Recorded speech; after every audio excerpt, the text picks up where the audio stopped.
코로나 시대를 살면서 참 바뀌는 것이 많이 있는데요. 그 중에 크게 변화하고 있는 것 중에 하나가 운동하는 문화인 것 같습니다.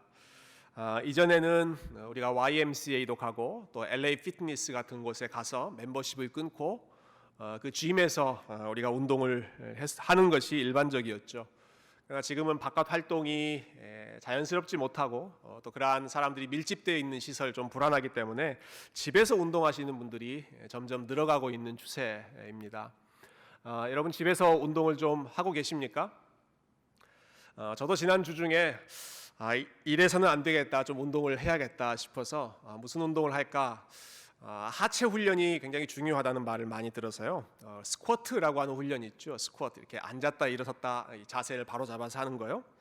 그래서 그 훈련을 좀 해봐야겠다 싶었습니다. 그래서 유튜브에 스쿼트 이렇게 검색을 하니까 아주 함께 운동할 수 있는 그런 프로그램이 뜨더라고요. 그 중에서 제일 많은 분들이 보셨던 것 같아요. 제목이 이렇게 되어 있습니다. 하루 딱 6분 스쿼트 30일 다이어트.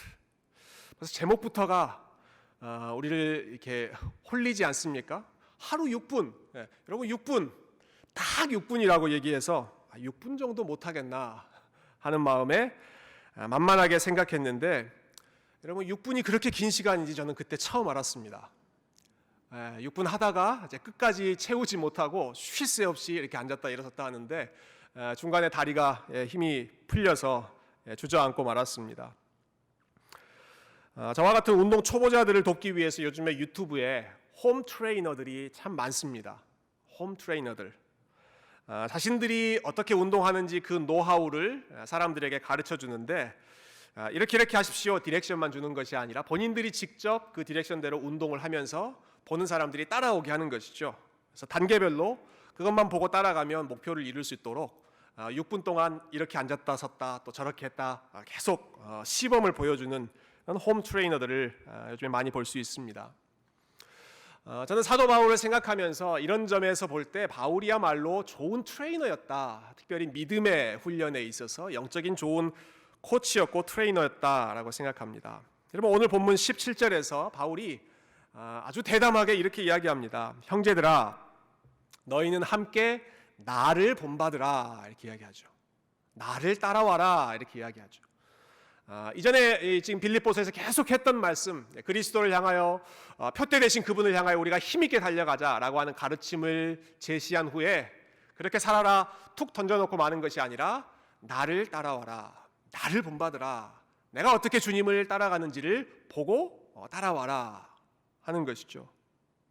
여러분 이 말은 바울이 자신의 교만함을 자랑하려고 하는 그런 말이 아닙니다. 바울은 이미 우리가 진정으로 본받아야 할 분은 예수님밖에 없다는 것 분명히 말했습니다.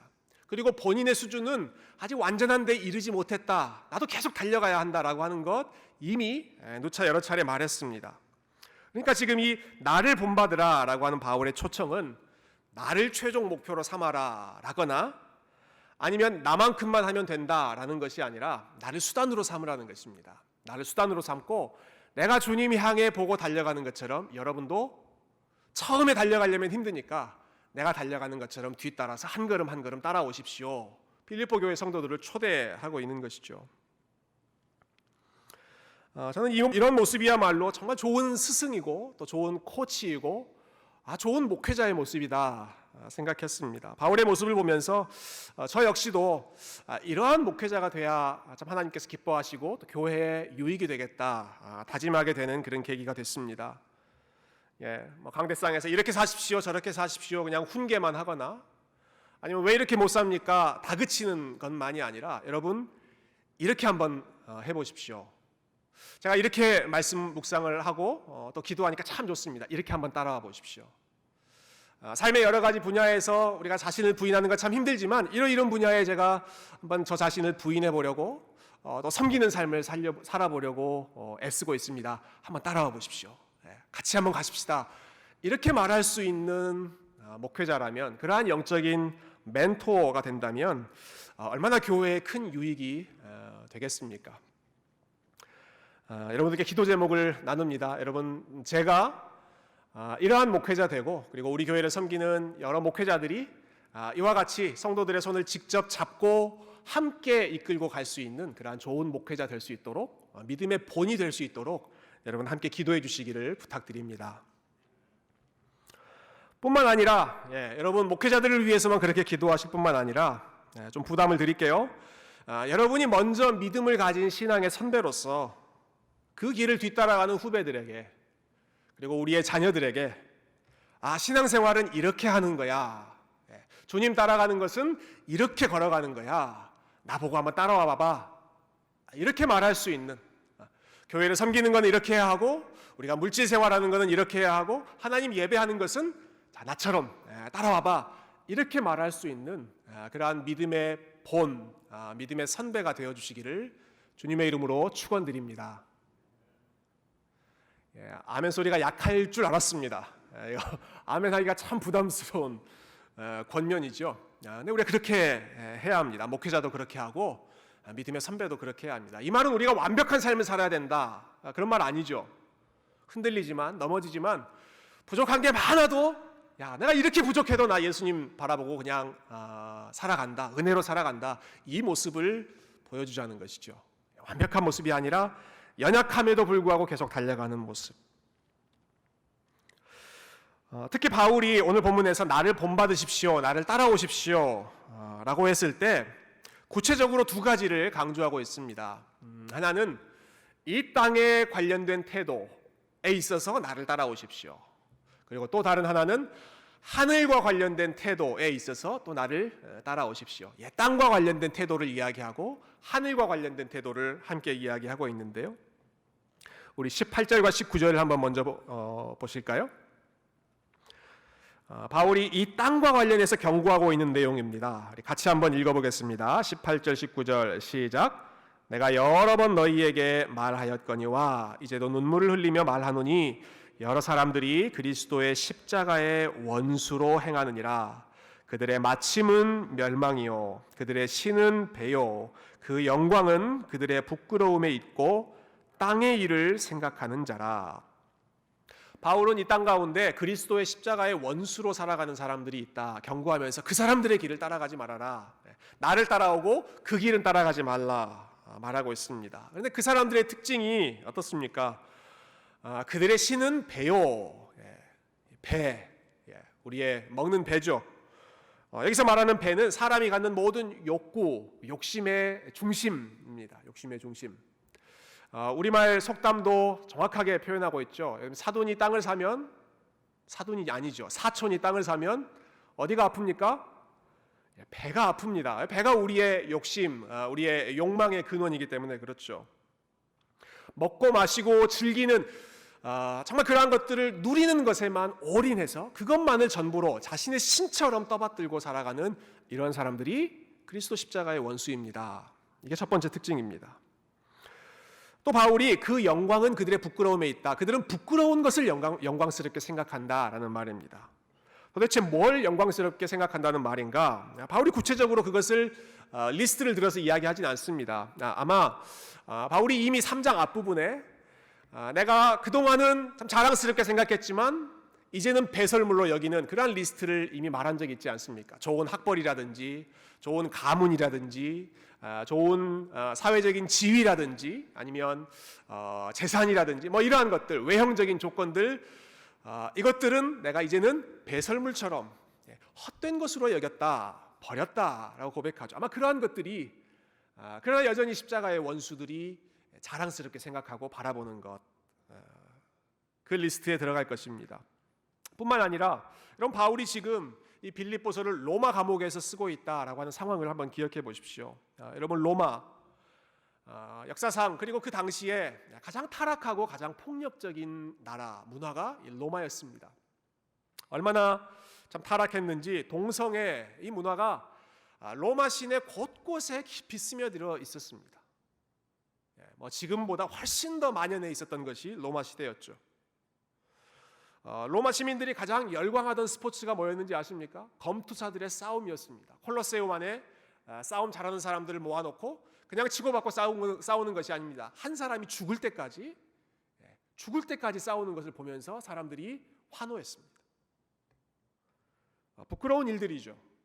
성적으로 타락하고 참 사람의 생명을 무시하고 참 업신여기고 폭력을 자행하고 경제적인 부패를 일삼고 그래서 돈이 되는 일이면 뭐든지 거리낌 없이 하는 그러한 문화가 로마의 문화였죠. 그러한 모습을 보면서 바울이 이야기하는 것입니다. 그들은 부끄러운 일들을 행하면서도 마치 그것을 자랑스러운 것처럼 쿨한 것처럼 마치 본인들의 힘을 뽐낼 수 있는 그러한 것처럼 생각한다.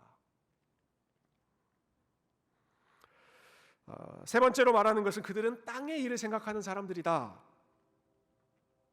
바울이 세 번째로 말하는 이야기죠. 이걸 조금 더 정확하게 번역하자면 그들의 모든 생각은 땅에 고정되어 있다라는 뜻입니다. Their mind is set on earthly things. 그들의 마음이 다 이 세상의 일, 땅의 일에 고정되어 있다, 붙어 있다. 한마디로 말해서 지금 우리가 발붙이고 살고 있는 이 세상이 전부인 것처럼 살고 있다 하는 말입니다. 이것이 끝인 것처럼 사는 것이죠. 몇 년 전부터 많이 유행하던 YOLO라고 하는 표현이 있습니다. 영어로 YOLO 이것을 이제 YOLO라고 우리가 발음하죠. 약자입니다. You only live once. 당신은 오직 한 번만 삽니다. You only live once. 인생은 오직 한 번뿐입니다. 그러니까 마음껏 즐기고 마음껏 누리십시오. 소비를 조장하고 이 땅에서 쾌락을 조장하는 그런 분위기. 그 시대 정신을 YOLO, YOLO라고 불렀습니다. 여러분 이러한 YOLO의 문화, YOLO족은 최근에 갑자기 생긴 것이 아닙니다. 바울이 살던 로마 시대 때도 YOLO족들이 있었습니다. 땅의 일이 전부인 것처럼 생각하는 사람들. 심지어 그 전 오래전으로 거슬러 올라가면 노아 시대 때에도 이러한 사람들이 있었습니다. 바벨탑 시대 때도 있었습니다. 아니 아담 이후에 아담의 후손으로 태어난 가인의 후손들 역시도 여호와의 이름을 부르는 사람들이 아니라 그냥 이 땅에서 자기들의 이름을 내고 성을 지으면서 자기들의 힘과 기술을 자랑하는 이 땅의 전부인 것처럼 살았던 사람들이 바로 욜로, 땅의 일만 생각하는 사람들이죠. 여러분 이런 마인드셋으로 살게 되면 필연적으로 거기서 나오는 삶의 열매가 두 가지 있습니다. 하나는 쾌락에 빠지는 것입니다. 제가 조금 전에 말씀드렸던 것처럼 그들의 신은 배요, 헛된 것, 부끄러운 것을 영광스럽게 생각하는, 그것이 좋은 줄로 생각하는 부끄러운 삶을, 쾌락에 빠지는 것을 사는 것이죠. 먹고 마시고 즐기는 것만이 유일한 목적이 되고 마치 내일이 없는 것처럼 오늘만 살고 다음 세상이 없는 것처럼 이 세상만 살아가는 것이 땅의 일만 생각하는 사람들의 마음에서 나올 수 있는 첫 번째 열매입니다. 쾌락주의죠. 근데 비슷한 마음 상태에서 나오는 또 하나의 열매가 있습니다. 그것은 인생의 허무함에 빠지는 것입니다. 인생의 허무함, 헛됨에 사로잡히는 것입니다. 사람들이 허무함에 빠지는 이유는 다양합니다. 어떤 사람들은 성공한 이후에 허무함에 빠집니다.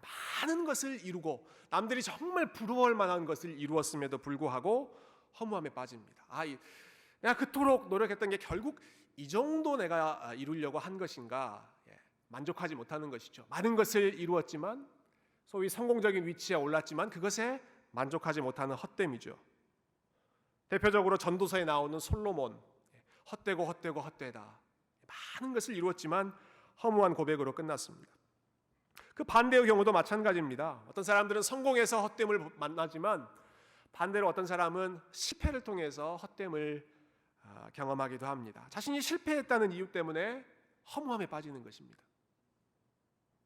경제적으로 실패했다든지 아니면 도덕적으로 실패해서 사람들로부터 비난받는 위치, 손가락질 받는 위치에 처하게 되었을 때 나는 망했구나, 나는 끝났구나, 내 인생 이것이 끝이구나, 허무함에 빠지면서 그러한 마음에서 결국 선택하는 것이 무엇입니까? 스스로 생명을 끊는 자살로 인생의 허무함을 표현하는 사람들이 참 많이 있죠. 물론 우리가 충분히 동정심을 가져야 할 부분이 있습니다. 얼마나 마음이 힘들었으면, 얼마나 괴로웠으면, 얼마나 그 인생이 허무했으면 그러한 극단적인 선택을 했을까? 스스로 생명을 포기하는 그러한 자살에 대해서 우리는 충분히 동정심을 가질 수 있습니다. 그러나 여러분, 자살이 왜 심각한 죄인지, 그리고 왜 하나님께서 이 죄를 미워하시는지 우리가 분명히 기억해야 합니다. 저는 세 가지 이유를 생각해보고 싶습니다. 먼저, 자살은 생명의 주인이 하나님이라고 하는 것을 인정하지 않는 것이죠. 본인이 생명의 주인 노릇하려고 하는 것이죠. 또 두 번째, 자살이라고 하는 것은 회개할 수 있는 기회, 회복할 수 있는 기회 자체를 포기해버리는 것이기 때문에 은혜 받을 수 있는 기회, 다시 일어설 수 있는 기회를 포기하는 죄입니다. 무엇보다 자살은 오늘 본문에서 사도 바울이 지적하는 것처럼 이 땅의 일이 전부다 라고 생각하는 데서 비롯된 결과입니다. 이 땅의 일이 전부인데 나는 이 땅에서 망했다. 그러니까 나는 더 이상 소망이 없다. 그렇게 해서 내린 결론이 스스로의 생명을 포기하는 것이죠. 내가 사라져 버리면 모든 문제가 끝날 것이다 라고 생각하는 것이죠. 내가 그냥 죽음으로써 이 모든 문제를 그냥 끝내버려야겠다. 제가 말한 두 가지 경우, 여러분, 이 땅에서의 삶을 마음껏 즐겨보자라고 하는 쾌락주의나, 아니면 이 땅에서의 삶에 의미 없다, 헛되이 포기해버리는 허무주의나, 결국 그 근원은 똑같습니다. 사실은 동전의 양면과 똑같습니다. 이 땅의 일이 전부다라고 하는 생각에서 나오는 것이기 때문입니다. 이것이 전부기 때문에 그것을 붙잡으려고 목숨을 걸든지, 이 땅이 전부기 때문에 여기서 내가 이루지 못했다고 생각하면 다 포기해버리든지, 철저히 인간 중심적이고 현세 중심, 지금 이 세상 중심적인 생각이 한편으로는 쾌락주의로, 그리고 또 한편으로는 허무주의로 귀결되는 것이죠. 그러나 성경은 그렇게 말하지 않습니다. 성경이 우리에게 말하는 인생의 원리는 이것이 아닙니다. 눈에 보이는 이 땅의 일이 결코 전부가 아니다. 성경은 분명하게 가르치고 있죠. 지난 3월부터 시작해서 저희가 2주에 한 번씩 우리 장로 훈련 모임을 하고 있습니다. 여러분이 작년에 우리 세 분의 안수 집사님을 장로 후보로 추천해 주지 않으셨습니까? 그래서 장로 훈련 모임을 규칙적으로 2주에 한 번씩 코비드-19 이 시기에도 저희가 같이 줌으로 만나서 모이고 있는데요. 장로라는 직분이 어떤 직분인지에 대해서, 또 교회가 어떤 곳인지에 대해서도 같이 책을 읽으면서, 저도 잘 다 아는 것이 아니기 때문에 좋은 책을 가이드라인 삼아서 공부하고 있습니다. 요즘에 저희가 하고 있는 것은 우리가 장로교회 직분자가 될 것이니까 장로교회의 신앙 고백인 웨스트민스터 신앙 고백서를 같이 읽으면서 좀 공부하자, 같이 내용을 나누고 있는데, 여러분 듣기만 해도 너무 지루해 보이시죠?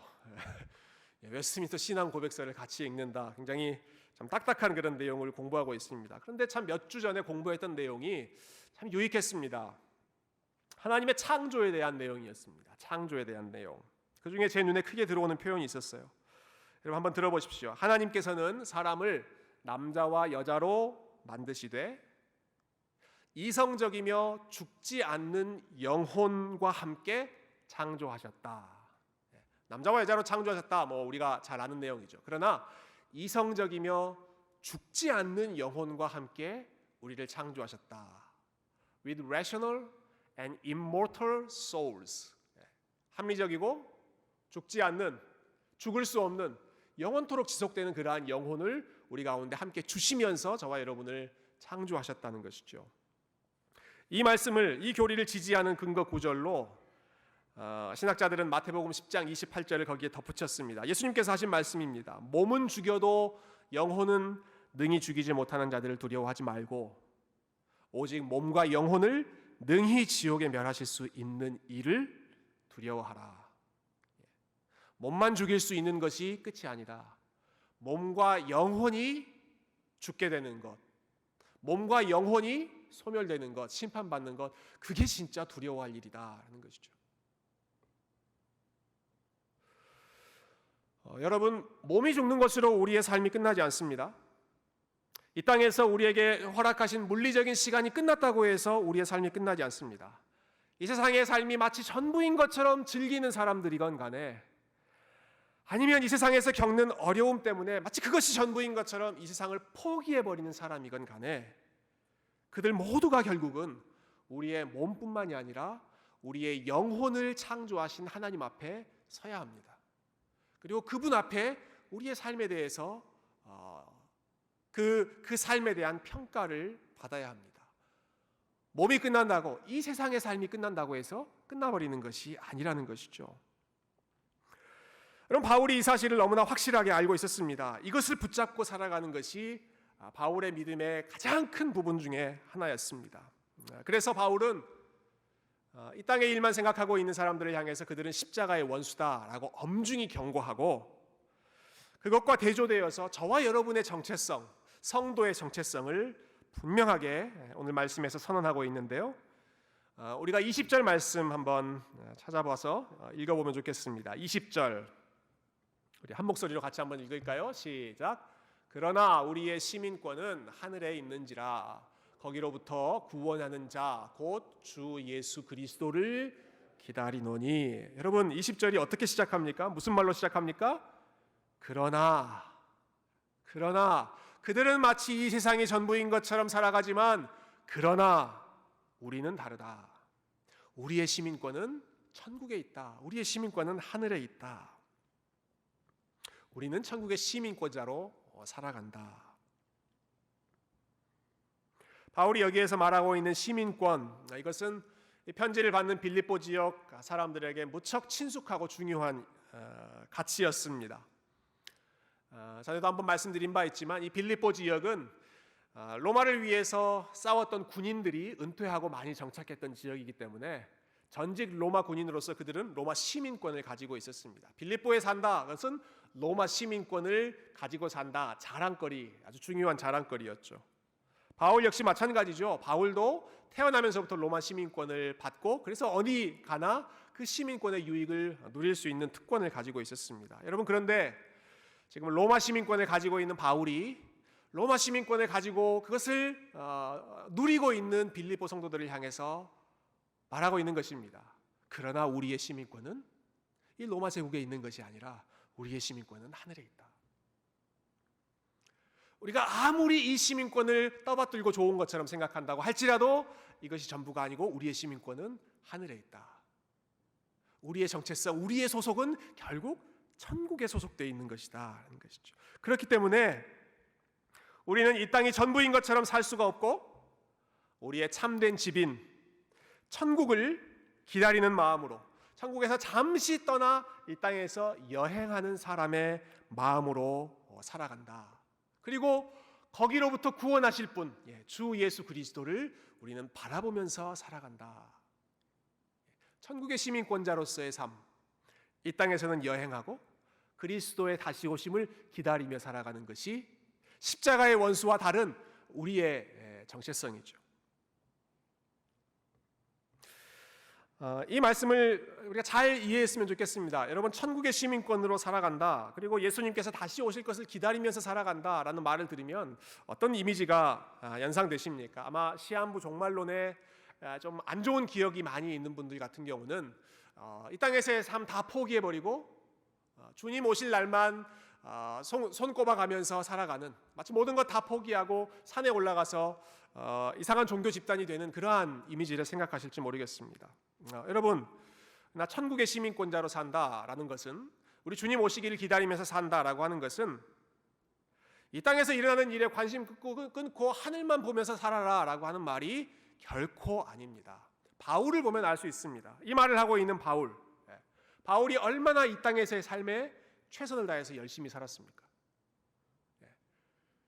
여러분, 천국을 기대하면서 산다, 이 땅에서의 일에 소망을 두지 않고 산다라는 말은 이 땅에서는 어떤 즐거움도 누리지 말고 여기서는 그냥 꼭 참으면서 재미없이 그냥 밋밋하게 살라는 말이 결코 아닙니다. 바울이 얼마나 기뻐하면서 살았습니까? 바울이 얼마나 감사하면서 살았습니까?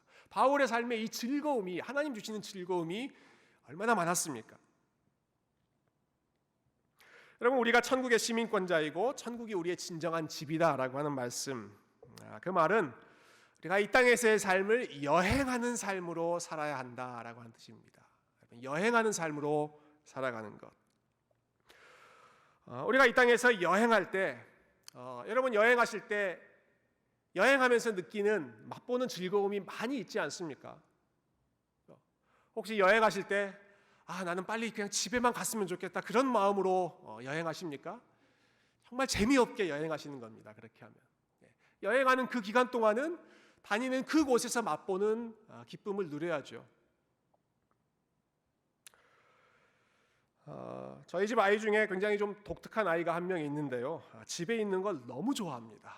이 아이는 집에 있는 걸 너무 좋아해서 집에서 멀리 여행 가는 것을 두려워합니다.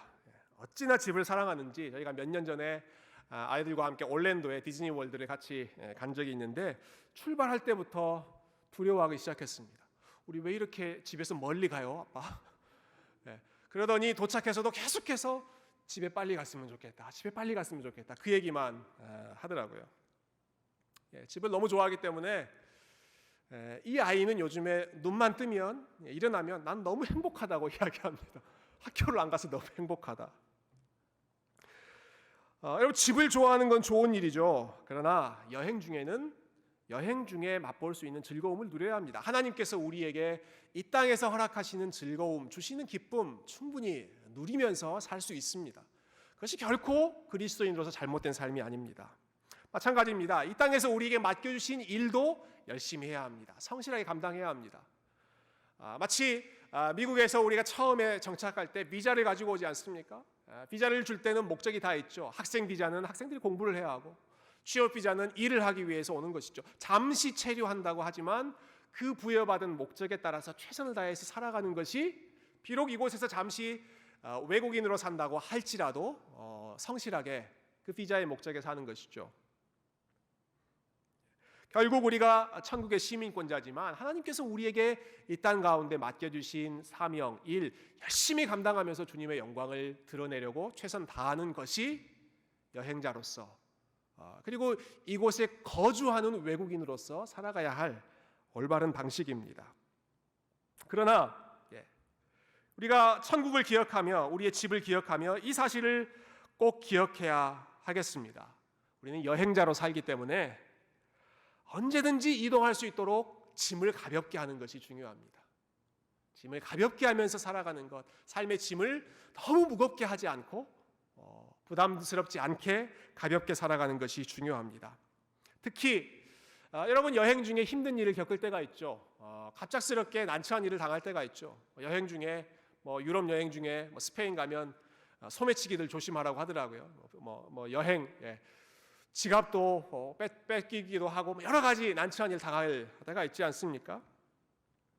그러나 그렇다고 해서 포기해버리는 것이 아니라 절망해버리는 것이 아니라 돌아갈 집이 있는데 비록 내가 여행 중에 여러 가지 어려움을 겪긴 하지만 내가 결국 집에 돌아갈 건데 그리고 집에 돌아가면 나를 기다리는 분이 있고 내가 마음껏 누릴 수 있는 그러한 온전한 삶이 나를 기다리고 있다는 사실, 그것이 여행자로 이 땅의 삶을 누릴 수 있는 여유로운 마음인 줄로 믿습니다. 여러분 그렇게 집에 도착했을 때 우리 주님을 다시 만났을 때 마지막으로 일어난 일이 21절 말씀에 기록되어 있습니다. 21절 우리 마지막으로 한번 같이 읽어볼까요? 21절입니다. 시작. 그는 만물을 자기에게 복종하게 하실 수 있는 자의 역사로 우리의 낮은 몸을 자기 영광의 몸의 형체와 같이 변하게 하시리라. 바울이 우리의 현재 몸을 가리켜서 우리의 낮은 몸이라고 부릅니다. 낮은 몸. 우리는 결국 이곳에서 살 때 낮은 몸과 같다. 어떤 본문에서는 비천한 몸과 같다. 연약한 몸이다라는 것이죠. 이 땅이 전부인 것처럼 생각하는 사람들은 자기의 몸을 어떻게든 영광스럽게 만들려고 애를 씁니다. 배를 신으로 삼기도 하고 어떤 것으로든지 자기를 자랑하게 만들려고 하는 것이죠. 그러나 우리는 이 땅에서는 낮은 몸으로 살지만 주님께서 다시 오셔서 우리를 만나 주실 때 우리가 우리의 시민권이 있는 천국에 도착했을 때 우리의 낮은 몸을 그리스도의 영광스러운 몸으로 바꾸어 주실 것이다. 이것이 저와 여러분이 가지고 있는 소망이고 저와 여러분이 예배 때마다 고백하고 있는 우리의 신앙의 고백입니다. 저리로서 산 자와 죽은 자를 심판하러 오시리라.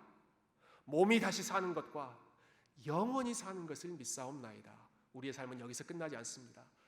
승부는 거기서 결판납니다. 그것을 향하여 그 시간을 향하여 우리는 계속해서 달려갑니다. 이것이 천국의 시민권자로 살아가는 믿음의 자세인 줄로 믿습니다. 오늘 말씀을 맺으면서 저는 제가 지난 주 중에 읽었던 좋은 기사 하나를 여러분들과 좀 나누고 싶습니다. 사진을 하나 보여드리고 싶은데요. 이 사진은 미국에서 아마 지금 가장 중요한 분 중에 한 분이시지 않을까 싶어요. 프란시스 콜린스라고 하는 박사님이신데요. 이분은 현재 NIH, National Institutes of Health, 미국의 국립보건원이죠.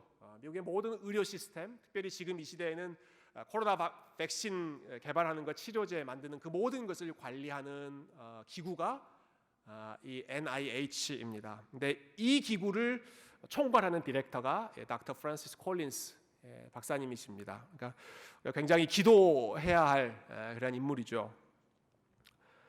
여러분 NIH의 디렉터이시니까 최고의 과학자이시고 최고의 의사이십니다. 근데 한 가지 놀라운 것은 이 콜린스 박사님이 그러한 최고의 학자일 뿐만 아니라 훌륭한 신앙인이시다라고 하는 부분입니다. 해마다 종교 분야에서 큰 기여를 했던 분을 전 세계에서 한 명씩 뽑아서 수상하는 템플턴 상이라고 하는 상이 있습니다. 우리 한국 사람에게는 유일하게 오래전에 돌아가셨던 한경직 목사님께서 이 템플턴 상의 수상자로 영광스러운 순간을 맞이하셨죠. 근데 올해 2020년에 템플턴 상 수상자가 바로 이 프란시스 콜린스 교수님이셨습니다. 그러니까 그분의 믿음, 그분의 신앙을 전 세계에서 인정해 줄 정도로 그렇게 추앙받는 분이죠. 저는 이분이 보여주는 이 모델이 참 아름답다고 생각했습니다. 과학자로서, 여러분 과학자의 세계에서 요즘에 하나님을 부인하는 것, 창조를 부인하는 것이 얼마나 많습니까? 그러나 하나님을 인정하고 창조를 인정하는 과학자로서 최선을 다해서 연구하고 최고의 분야에 오르는 동시에, 그러나 신앙인으로서 역시 하나님께 영광 돌리는 삶, 신앙과 과학이라고 하는 사람들이 잘 좋아하기 힘들어하는 그 분야를 너무나 아름답게 조화시킨 분이 이 프란시스 콜린스 박사님이신데요. 근데 이분이 처음부터 그렇게 믿음을 가지셨던 분은 아니셨습니다. 제가 이 뉴스 기사를 읽으면서 이분이 어떻게 예수님을 만나게 됐는지를 들었습니다.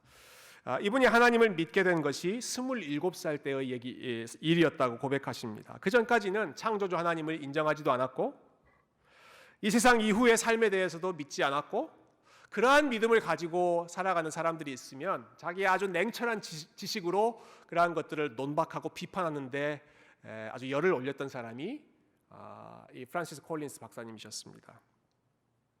철저한 무신론자로 성장했던 것이죠. 이분의 이력이 참 대단합니다. 여러분 20대 초반에 예일에서 PhD를 받습니다. 천재죠. 20대 초반에 PhD를 받고 그 다음에 이제 메디컬 공부를 했으니까 얼마나 똑똑하고 얼마나 비판력이 강했겠습니까? 그러던 중에 그의 삶을 바꾸는 시간이 임했습니다. 메디컬 스쿨 졸업을 앞두고 여러 병동을 돌아다니면서 실습을 하는 날이었습니다.